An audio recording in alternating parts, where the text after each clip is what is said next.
હા જયદીપોમાં બોલો બોલો.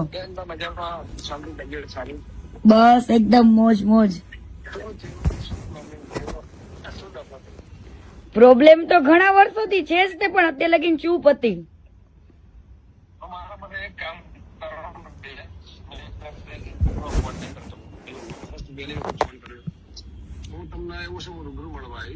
હા નહીં પણ આની અંદર કોઈ સમાધાન નું આ તે કઈ મારે કેવું છે જ નહીં, પણ દુનિયાને ખબર પડવી જોઈએ કે વ્યક્તિ શું છે.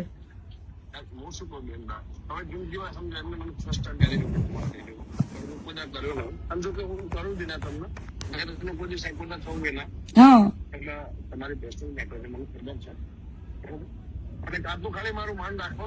અને ત્યાર વખતે કેવું છે ગમન બુવાજી, ત્યાર વખતે છે ને કીર્તિ પટેલ એકદમ ભોળી વ્યક્તિ હતી ને મેં સહન કરેલું છે બરાબર.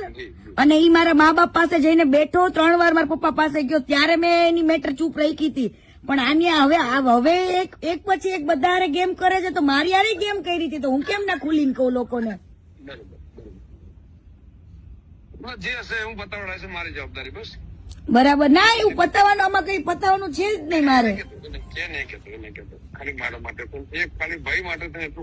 આજે નાના અરે આબરૂ જાય, આજે મેં આટલું બધું કર્યું છે, મને તો મીડિયા વાળા કેટલાય કોલ કરે, હજુ મીડિયામાં તો ડિબેટમાં હું બેઠી જ નથી, કાલથી બેસીશ.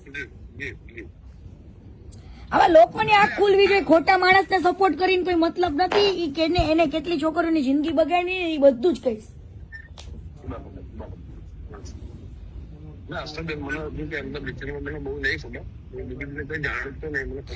મેં તો સાથે કામ કરેલું છે ઘણા 1 વર્ષ સુધી, એટલા માટે.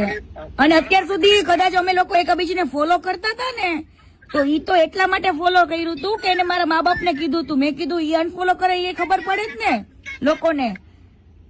મારા માટે એક કામ કરશો, ખાલી આજનો દિવસ બંધ રાખશો. કાલે હું તમને એવું સમજ રાત્રે તમને રિંગ કરું, વોટ્સએપ કોલ કરું, તો હું તમને રૂમે જઈને ફેમિલી છે રૂમે જઈને શાંતિથી કોલ કરું.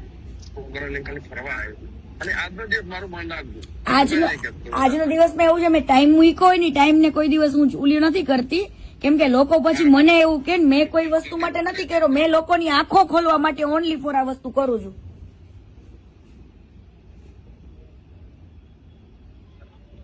હેલો, બરાબર. એટલે આમાં તમે સમજો બુવાજી, મારે કેવાય ને સ્વાભિમાન ને મારા સન્માન ની વાત છે બરાબર. અને આને તો કેટલા લોકો સાથે ગદ્દારી કરી છે, એડવર્ટાઇઝમાં ને કેમાં કેટલે બધા પાર્ટનરશીપોમાં તે બરાબર.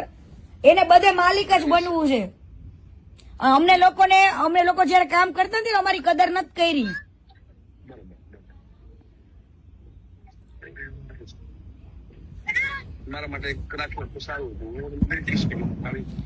પણ આવી વાતમાં તમારી વસ્તુ હોય ને ગમન બુવાજી, તો તમે હજુ વસ્તુ અલગ છે, પણ આવી વાતમાં તો હું કઈ રીતના હું કરી શકું એમને. એક કામ કરો, હું તમને 10 મિનિટમાં કોલ કરું, છોકરાને ખાલી. હા વાંધો નહીં. હા.